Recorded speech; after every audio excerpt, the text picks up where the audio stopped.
There is no way in the short time we have on this television show to tell you all of the bizarre things that are in this book. Oh, there's some goodies in there.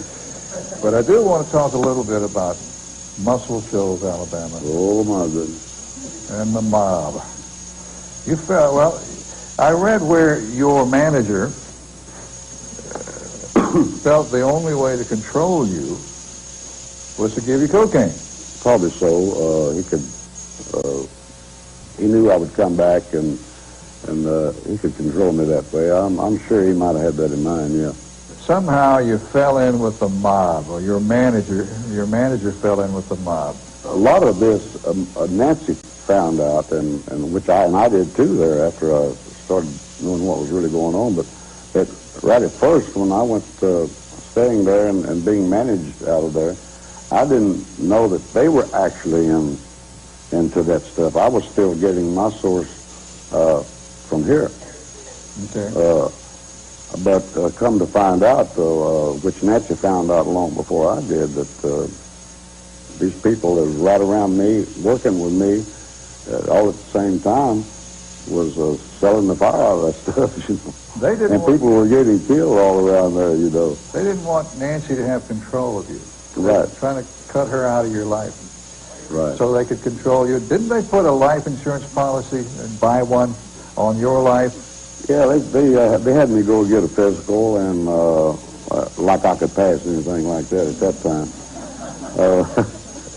They got me straight a couple of days, though. They put me in there, and I took a physical, and I know that they, from what I understand, which I hate to mention things like that on TV, but you don't want to think that doctors and people like that get involved with these type of people, but, you know, it's all over the world, and it does happen. And they can get you an insurance policy through the right channels. And do you think that they took out this policy on your life with the idea of killing you and collecting the money? no, I think they really thought that I was eventually going to die or kill myself. Either by car, you know, and or just die, because I'd already got down to about 105 pounds, I think. In fact, when I went in, after I was in a while in the hospital, the doctor had a talk with me and told me that, he said, George, I'm not lying to you at all. You couldn't have made it 2 more months. He said, you wouldn't have lasted 2 months. This when they took you to, what, Hillcrest in Birmingham? Uh-huh. And so if I'd have just kept going like I was going, I would have been dead. there was a guy named Big Daddy down there who liked you and Nancy. Yeah, and we liked him, you know. And at first we didn't know that he was involved in all this mess. Was he a nightclub owner? I think so. Anyway, because he tried to help you and Nancy and Adina, they killed him. Right. Well, they killed him. This is a fascinating story.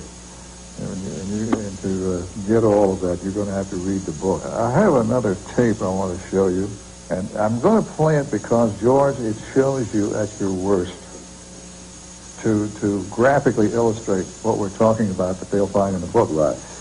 And you were wild. It's very embarrassing, but it's the truth. Is that okay, Flint? That's the way the book is. It tells the truth. Okay, Flint?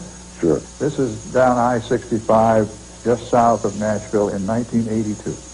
Now, But you're not going to do that. wait a minute, Jones. Now listen to me.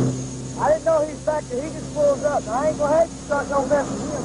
Well, you tell him to get away from you. All right, he ain't got nothing to do with I'll me. go to jail with you, and where you going to go? All right, you're going to go with me, but you ain't going to mess with him, all right? Come on, now leave him alone. What the hell? I don't know, but I don't What have I done? You are drunk. I am not. Yes, you are. No, sir. I want to come up here and give you some tests. I want you to leave this man alone, okay? No, you tell him to leave me alone. Okay, he's going to leave you alone. We're going to go up there where he can't see us. Come on.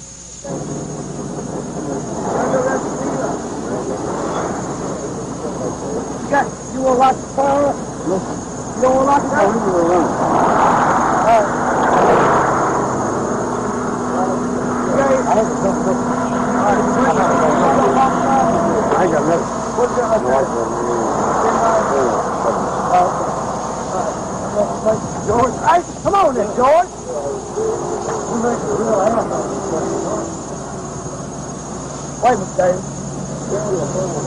All right, kid, I don't want you to play no plate somebody. George, you really look mean there. You know, after looking at this, I really think that was set up. Well, we thought it was kind of strange that they happened to be right there when that arrest occurred. Yep. I do not have an explanation for that. But they, But I know in those days, you couldn't spit on the sidewalk in Nashville without getting covered on TV. that's right. But I'll tell you what, not sorry it happened because it probably saved my life.